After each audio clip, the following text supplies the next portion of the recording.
হযরত লূত আলাইহিস সালাম যখন তিনি সাদুম গোত্রের নবী হিসেবে তাদেরকে হেদায়েত করার জন্য, আল্লাহর কালাম পৌঁছে দেওয়ার জন্য, দ্বীনের পথে দাওয়াত দেওয়ার জন্য আমার আল্লাহ রব্বুল আলামিন যখন হযরত লূত আলাইহিস সালামকে তাদের নবী হিসেবে প্রেরণ করলেন, ওই সাদুম গোত্রের মধ্যে তিনটা গুনাহের অভ্যাস ছিল। তাদের মধ্যে তিনটা গুনাহের অভ্যাস ছিল। এক নম্বরে ওই সম্প্রদায় লূত আলাইহিস সালামের জাতি, লূত আলাইহিস সালামের কওম, এক নম্বরে তাদের মধ্যে যে গুনাহের অভ্যাসটা ছিল, এক নম্বর গুনাহের অভ্যাসটা ছিল তারা ডাকাতি করত। দুই নম্বরে আরেকটা গুনাহ ছিল তারা সমকামিতা করত। তিন নম্বরে তাদের মধ্যে আরেকটা গুনাহের অভ্যাস ছিল, ওই গুনাহটা হচ্ছে তারা ওজনে মাপের মধ্যে ওজনের মধ্যে কম দিত। এই তিনটা গুনাহ ছিল তাদের মধ্যে। এই তিনটা জিনিসের মধ্যে সবচেয়ে বেশি ভয়াবহ গুনাহটা তারা বেশি করত, সমকামিতা করত। আল্লাহ রব্বুল আলামিন ওই জাতির নবী হযরত লূত আলাইহিস সালাম ওই জাতির প্রতি পাঠিয়ে দিলেন। তাদেরকে হেদায়েতের বাণী যখন তাদের কাছে পৌঁছে দিচ্ছেন, তাদেরকে যখন দ্বীনের দাওয়াত দিচ্ছেন, তারা কোনোভাবেই মানে না, তারা সমকামিতার মধ্যে লিপ্ত হয়ে গেল। আল্লাহ পাক রব্বুল আলামিন আল্লাহর কোরআনুল কারীমের মধ্যে বলে, ওয়ালুতান ইদ ক্বালা লিকওমিহি আতাতুনাল ফাহিশাতা মা সাবাকাকুম বিহা মিন আহাদিম মিনাল আলামিন। আল্লাহ রাব্বুল আলামিন লূত আলাইহিস সালামকে পাঠিয়েছিলেন। তিনি ওনার আপন সম্প্রদায়কে বললেন, তোমরা কি সেই নির্লজ্জ কাজ করছো যা ইতিপূর্বে বিশ্বের মধ্যে আর কোনো জাতি আর কারো মধ্যে এমন কাজ হয় নাই। জোরে কোন আল্লাহু আকবার। অর্থাৎ আল্লাহ পাক আল্লাহর কোরআন দ্বারা জানায়া দিলেন, লূত আলাইহিস সালাম তাদেরকে বললেন, তোমরা সেই নির্লজ্জ, তোমরা কি সেই নির্লজ্জ কাজ করছো যা ইতিপূর্বে বিশ্বের মধ্যে আর কোন সম্প্রদায় এমন গৃহীত নির্লজ্জিত কাজে লিপ্ত হয় নাই। ইন্নাকুম লাতাতুনার রিজালা শাহওয়াতাম মিন দুনিন নিসা। দেখেন আমার বাবারা, ওই লূত আলাইহিস সালামের সম্প্রদায় তারা এমন একটি গুনাহের কাজ করেছে যা একমাত্র লূত আলাইহিস সালামের সম্প্রদায় ব্যতীত, লূত আলাইহিস সালামের আগে যে নবীগুলো এসেছিল, যে উম্মত এসেছিল, ওনার উম্মত ব্যতীত আর কোন সম্প্রদায় ইতিপূর্বে এরকম কোন গুনাহের কাজ করেনি। তাদের গুনাহের কাজটা কি ছিল? তারা কি এমন খারাপ কাজ করেছে? আল্লাহ রাব্বুল আলামিন আল্লাহর কোরআনে কারীমের মধ্যে তুলে ধরলেন, ইন্নাকুম লাতাতুনার রিজালা শাহওয়াতাম মিন দুনিন নিসা। আল্লাহ পাক বলেন, তোমরা নারীদেরকে ছেড়ে দিয়ে তোমরা পুরুষ পুরুষে একে অন্যের প্রতি আসক্ত হয়ে গেলে, পুরুষের মাধ্যমে জিনাহের কাজ, তোমাদের যৌন চাহিদা তোমরা নিবারণ করছো। জোরে কর নাউযুবিল্লাহ। দেখেন আল্লাহ পাক আল্লাহর কোরআনে জানিয়ে দিলেন যে এরা এমন একটা জাতি, লূত আলাইহিস সালামের সম্প্রদায়, তারা এমন একটা জাতি ছিল যে তাদের পূর্বে আর কোন সম্প্রদায় এরকম কোন গুনাহের কাজ, তারা যে গুনাহের কাজটা করেছে, তাদের মধ্যে যে গুনাহের অভ্যাসটা ছিল, ওই রকম অভ্যাস, ওই রকম গুনাহ আর কোন এর পূর্বে কোন জাতি করে নাই। তারা কি গুনাহ করেছে? তারা নারীদেরকে ছেড়ে দিয়ে, স্ত্রীদেরকে ছেড়ে দিয়ে তারা পুরুষের দিকে আসক্ত হয়ে গিয়েছে।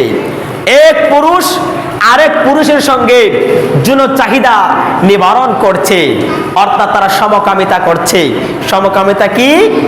পুরুষে মিলন করতেছে। জোরে করুন নাউযুবিল্লাহ।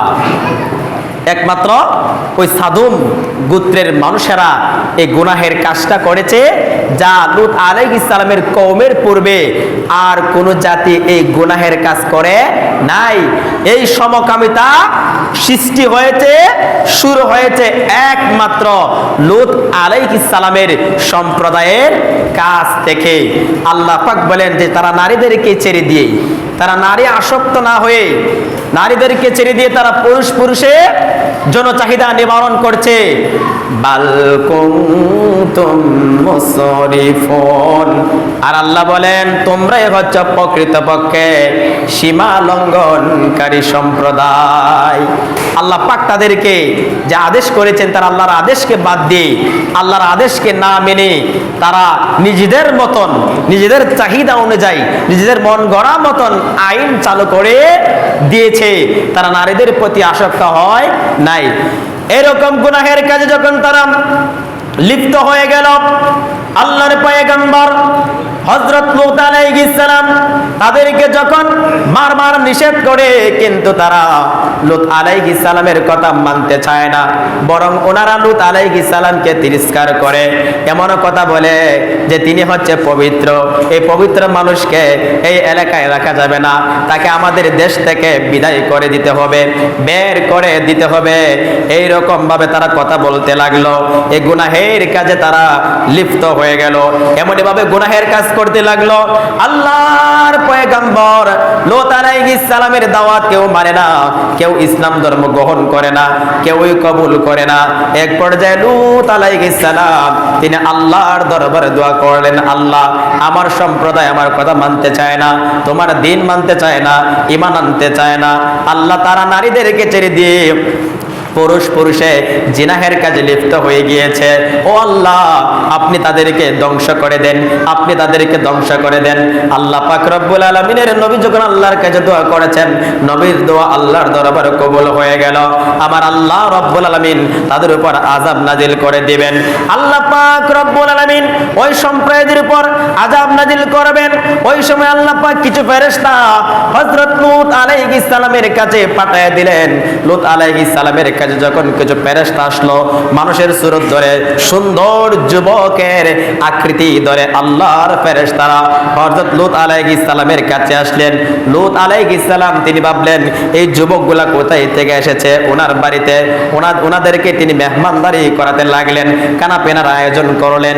লূত আলাইহিস সালামের বাড়িতে যখন সুন্দর সুদর্শন যুবকগুলি, আল্লাহর ফেরেশতাগুলি যুবকের রূপান্তরিত করে যুবক হিসেবে তারা যখন আগমন করলো, লূত আলাইহিস সালামের একজন বেঈমান ফাসিক মুনাফিক স্ত্রী ছিল।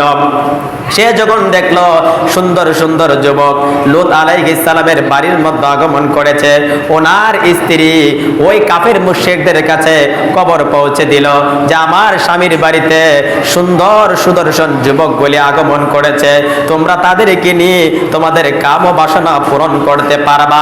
এবার যখন খবর পৌঁছে গেল, লূত আলাইহিস সালামের সম্প্রদায় ওই কাফের মুশরিকেরা লূত আলাইহিস সালামের বাড়ির চতুর্দিক দিয়ে ঘেরাও করে বসে গেল।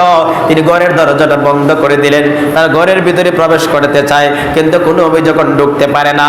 আল্লাহর নবী লূত আলাইহিস সালাম তিনি অনেক কষ্ট পেয়ে গেলেন, এবং যুবক ওই যে যুবকের সুরতে ফেরেশতাগুলি এসেছে, উনি এখনো জানতে পারেন নাই ওনারা যে ফেরেশতা। তিনি চিন্তিত হয়ে গেলেন, হায় এই মানুষগুলি আমার বাড়িতে বেড়াতে এসেছে, মেহমানদারি করতে এসেছে, আজকে আমি তাদের ইজ্জত রক্ষা করতে পারবো না, কারণ ওই রকম কোন আমার লোক নাই, আমার সঙ্গ দেওয়ার মতন কোনো লোক নাই। তিনি কষ্ট পেয়ে গেলেন। তিনি যখন কষ্ট পেয়ে গেছেন, ওনার মনের চিন্তা ভাবনা দেখে, ওনার কষ্ট অনুভব করতে দেখে ওই ফেরেশতার মধ্য থেকে জিবরাইল আমিন আলাইহিস সালাম তো একটা মুস্কি হাসি দিয়ে ডাক দিয়া বলে, ও আল্লাহর নবী লূত আলাইহিস সালাম আপনি টেনশন করবেন না, আপনি চিন্তিত হবেন না, আমাদের কোনো ক্ষতি হবে না। আমরা দুনিয়ার কোনো মানুষ নই, আমরা দুনিয়ার কোনো মানুষ নই, আমরা হচ্ছে আল্লাহর পাঠানো ফেরেশতা। আমি হচ্ছে জিবরাইল। আমার সঙ্গে যে ফেরেশতা মানুষগুলি দেখা যায় এরা হচ্ছে আল্লাহর ফেরেশতা, আমরা এসেছি আপনার সম্প্রদায়কে ধ্বংস করে দেওয়ার জন্য। এই যে রাত্রে হয়ে গিয়েছে, রাত্রের শেষ দিকে আপনি আপনার প্রতি যারা ঈমান এনেছে আপনার কমকে নিয়ে, আপনার পরিবার বর্গকে নিয়ে আপনি রাতের ভিতরে আপনি এই এলাকাটা ছেড়ে দেন, আপনি এই এলাকা ছেড়ে অন্য এলাকায় চলে যান, কারণ সকাল হয়ে গেলে আল্লাহ পাক রব্বুল আলামিন তাদের উপর গজব নাজিল করে দিবেন।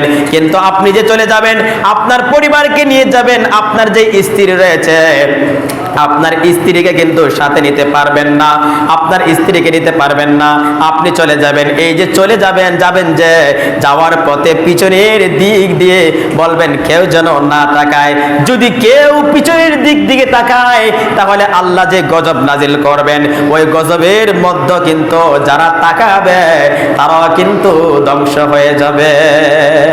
যে এত সুন্দর সুদর্শন যুবক হিসেবে এসেছে, তারা সুন্দর মানে নারীদের প্রতি আসক্ত না হয়ে পুরুষের প্রতি আরেক পুরুষ আসক্ত হয়ে যায়। পুরুষে পুরুষে যখন মিলন করে, পুরুষে পুরুষে যখন জিনাহের কাজ করে, এটাকে বলা হয় সমকামিতা। নারী যখন নারীর প্রতি আসক্ত হয়ে যায়, নারী যখন নারীর প্রতি আসক্ত হয়ে জিনাহের কাজ করে, মেলামেশা করে, এটাকে বলে সমকামিতা।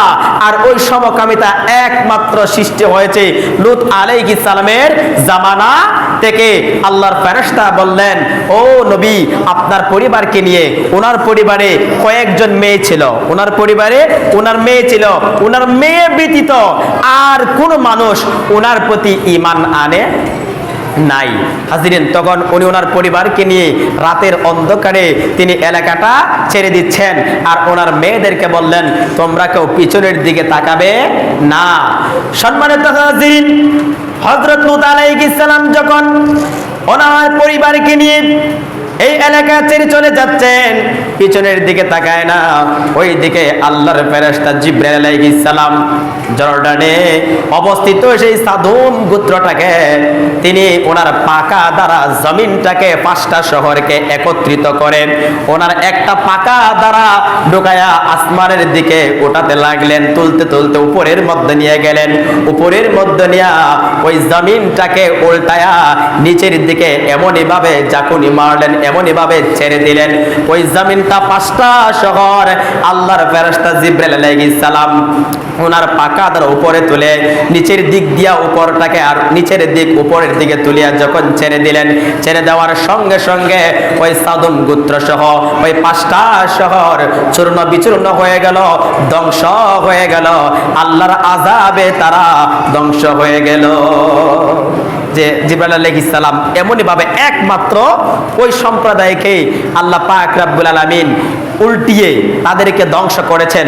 যখন তাদেরকে তাদের জমিনটাকে যখন উপরে উঠায়া নিচের দিক দিয়ে যখন উল্টিয়ে দিলে, এরপরে আল্লাহ পাক রব্বুল আলামিন আরেকটা আযাব নাজিল করেছেন তাদের উপর। এক তো জমিনটাকে উল্টায়া তাদেরকে চূর্ণ বিচূর্ণ করে দিলেন, এরপর পরে আল্লাহ পাক পাথরের বৃষ্টি নাজিল করলেন। কিসের বৃষ্টি? আমরা বলি না যে শিলাবৃষ্টি, আমরা বলি না শিলাবৃষ্টি, তো আল্লাহ পাক ওই সম্প্রদায়ের উপর পাথরের বৃষ্টি নাজিল করলেন। এমনই ভাবে আল্লাহ পাক পাথরের বৃষ্টি নাজিল করলেন, ওই পাথরের বৃষ্টিতে, পাথরের আঘাতে ওই এলাকার প্রত্যেকটা মানুষের শরীরগুলা টুকরো টুকরো হয়ে গিয়েছে এবং সমস্ত মানুষগুলা ধ্বংস হয়ে গিয়েছে, মরে গিয়েছে। এবং লূত আলাইহিস সালামের যে স্ত্রী ছিল, কোন কোন রাওয়ায়াতে এসেছে যে লূত আলাইহিস সালামের পিছনে পিছনে ওনার স্ত্রীও গিয়েছিল।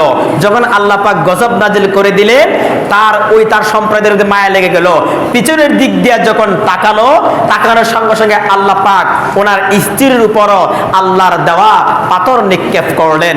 ওই পাথর যখন নিক্ষেপ করেছেন, সঙ্গে সঙ্গে ওই পাথরের আঘাতে ওনার স্ত্রীও মরে গিয়েছে।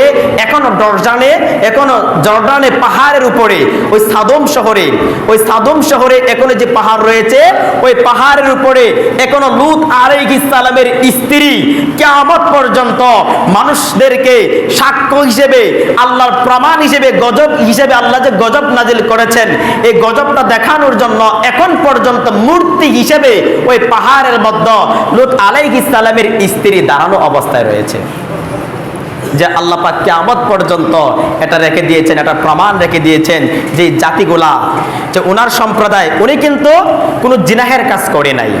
ওনার কিন্তু লূত আলাইহিস সালামের স্ত্রী উনি কিন্তু কোনো জেনাহের কাজ করে নাই, উনি কিন্তু কোনো সমকামিতা করে নাই, কিন্তু ওনার এরকম শাস্তিটা কেন হলো? উনি লূত আলাইহিস সালামের প্রতি ঈমান আনে নাই, উনি ঈমানদার ছিল না। আর আরেকটা গুনাহের অভ্যাস ছিল, সে মানুষদেরকে খবর দিত। কি দিত? মানুষদেরকে কবর দিত। ওই যে লূত আলাইহিস সালামের কাছে আল্লাহর ফেরেশতারা সুন্দর যুবকের আকৃতিতে এসেছে, ওই সংবাদটা যখন পৌঁছে দিয়েছে, এটাকে বলা হয় মুনাফিকি। এটাকে কি বলা হয়? আছে না নাই? এই মুনাফিকি করার কারণে আল্লাহ পাক কিয়ামত পর্যন্ত ওই নারীকে মূর্তি বানিয়ে ওই পাহাড়ের উপরে রেখে দিয়েছেন, যে কিয়ামত পর্যন্ত পৃথিবীতে যত মানুষ আসবে দৃষ্টি হিসেবে থাকবে ওই নারী যে মুনাফিকি করেছে, ওই মুনাফিকির শাস্তি হিসেবে আল্লাহ পাক তাকে ওই রকম শাস্তি দিয়েছেন। আর ওই সম্প্রদায়কে আল্লাহ পাক কেন উল্টিয়ে দিলেন? উল্টানো শহর বলা হয়। ওই শহরটাকে কি বলা হয়? উলট পালট শহর বলা হয়। একমাত্র তাদেরকে উলট পালট করে দেওয়া হয়েছে যে তাদের মধ্যে 3টা গুনাহের অভ্যাস ছিল। কয়টা গুনাহের অভ্যাস ছিল বলেন? 3টা। 1 নম্বরে ছিল তারা ডাকাতি করত। 1 নম্বরে কি ছিল তাদের অভ্যাস? তারা ডাকাতি করত। 2 নম্বরে অভ্যাস ছিল তারা সমকামিতা করত। সমকামিতা তো আপনারা বুঝতেই পারছেন, এখন কিন্তু বর্তমানে বাংলাদেশও কিছু কিছু জেলায় দেখা যায় এটা ঢুকে গিয়েছে, নারী হয়ে নারীরে বিয়া করে। আপনারা দেখছেন, নারী হয়ে নারীর প্রতি আসক্ত। যে নারী নারীর প্রতি আসক্ত থাকে এটাকেই বলে সমকামিতা। যে পুরুষ পুরুষের প্রতি আসক্ত থাকে এটাকেই বলা হয় সমকামিতা। আর ওই সমকামিতার শাস্তি খুবই কঠিন শাস্তি। 3 নম্বরে তাদের মধ্যে যে গুনাহের অভ্যাসটা ছিল, তারা ওজনের মধ্যে কম দিত, মাফে কম দিত। এই গুনাহের অভ্যাস যে জাতির মধ্যে থাকবে, ওই জাতির প্রতি আল্লাহ পাক এরকম আযাব আর গজব নাজিল করবেন। কিন্তু ওই রকম অভ্যাস আপনি আমার সমাজে আছে না নাই? আপনি আমার সমাজে এসে গিয়েছে। তো বাংলাদেশে নাই, কিন্তু বাংলাদেশের চেয়ে বিদেশে এটার বেশি। ইউরোপের মধ্যে এই সমকামিতাটা বেশি হয়, কিন্তু আমাদের বাংলাদেশ এখন ঢুকছে। কিছুদিন আগে আপনারা দেখছেন না, একটা বইয়ের মধ্যে লেখা হয়েছে শরীফ থেকে শরীফা। পাইছেন না আপনারা? বা শরীফ থেকে শরীফা, এটাই কিন্তু সমকামিতা। এ শরীফ থেকে শরীফা বেড়া বেড়ি সাজে, আর বেড়ি বেড়া সাজে। বেটি হইয়া বেটার প্রতি আসক্ত, আর বেটা হইয়া বেটির প্রতি আসক্ত না হইয়া বেটি বেটির প্রতি আসক্ত হয়, আর বেটা বেটার প্রতি আসক্ত হয়। আল্লাহ পাক রব্বুল আলামিন এই পৃথিবীতে 2 ধরনের মানুষ সৃষ্টি করেছেন, একটা হচ্ছে নারী আর একটা হচ্ছে পুরুষ। পুরুষের জন্য আল্লাহ পাক নারী সৃষ্টি করেছেন, আর নারীর জন্য আল্লাহ পাক পুরুষ সৃষ্টি করেছেন। পুরুষের চাহিদা মেটানোর জন্য আল্লাহ পাক নারী সৃষ্টি করেছেন, আর নারীর চাহিদা মেটানোর জন্য আল্লাহ পাক পুরুষদেরকে সৃষ্টি করলেন। কিন্তু যার জন্য যে মানুষটা জায়েজ রয়েছে, তাদের সঙ্গে বিয়ে না করে, তাদের সঙ্গে মিলামিশা না করে আজকে মানুষ পুরুষে পুরুষে মিলিত হয়। জোরে বলেন নাউজুবিল্লাহ। আর ওই এটার নামই হচ্ছে সমকামিতা। তো হাজরিন, ওই লূত আলাইহিস সালামের সম্প্রদায়কে আল্লাহ পাক শিলাবৃষ্টি দিয়েছিলেন, আর ভূমিকম্প দিয়ে তাদেরকে ধ্বংস করে দিয়েছিলেন। এখন আমাদের মধ্যে দেখা যায় শিলাবৃষ্টি হয় কিনা? হয়। আমাদের মধ্যে দেখা যায়, আমাদের সমাজও দেখা যায়, আমাদের মধ্যে দেখা যায় যে অনাবৃষ্টি হয়, দীর্ঘদিন হয়ে যায় কোনো বৃষ্টি হয়। এটা কেন হয় না জানেন? শিলাবৃষ্টি হয় কেন জানেন? অনাবৃষ্টি হয় কেন জানেন?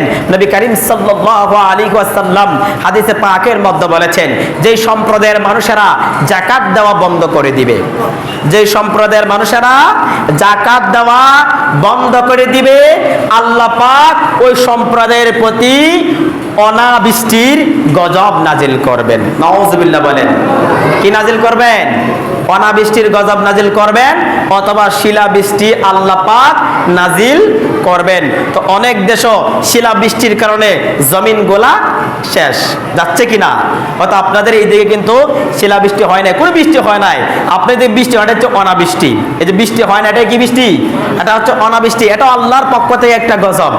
এটা আল্লাহর পক্ষ থেকে কি গজব? কারণ এত সুন্দর আপনি ফসল ফলানেন, বলেন তো এই সুন্দর ফসল দিয়েছেন কে?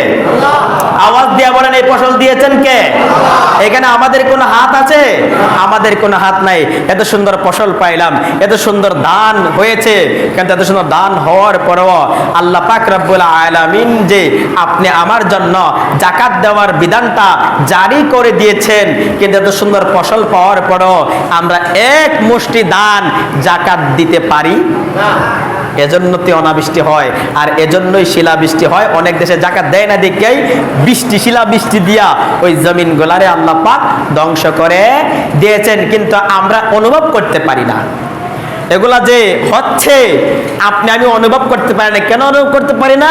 কারণ আপনি আমার কলব তো মুর্দা, আপনি আমার ভিতর কি মুর্দা, এজন্য গজব আসে, গজব আর গজব মনে হয় না। এগুলা হচ্ছে আপনি আমার পাপের ফসল।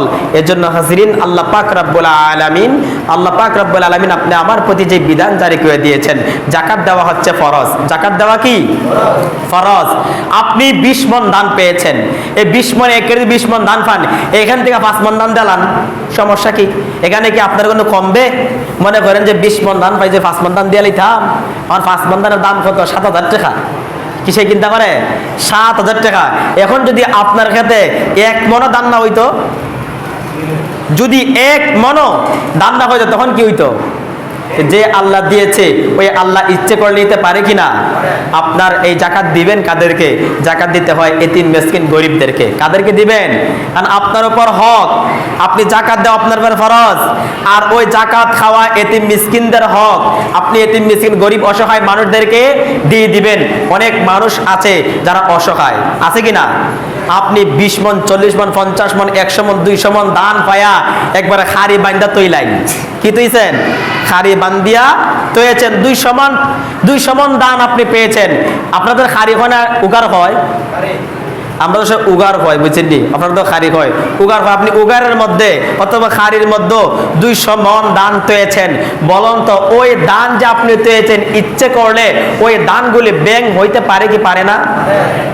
আপনারা হয়তো জানেন, ইতিহাস আপনারা জানেন কিনা জানেন না, এমনও কিছু সম্প্রদায় ছিল, এমনও কিছু নবীর জামানায় আল্লাহ পাক এমনও কিছু গজব নাজিল করেছিল যে আগুনের বৃষ্টি হয়েছে। কিসের বৃষ্টি হয়েছে? আগুনের বৃষ্টি হয়েছে, ব্যাং বৃষ্টি হয়েছে। আপনারা এগুলো শুনছেন? যে যেই দিক দিয়ে গেছে পানি খাইতো, গিয়ে দেখে যোগের ভিতরে ব্যাং। কি দেখছে? গেছে যে খাড়ি ভরা ধান তৈছে, ফসল তৈছে, ওই ফসলের ভিতরে জায়গায় দেখে ব্যাং। আপনারা এগুলো শুনছেন নি?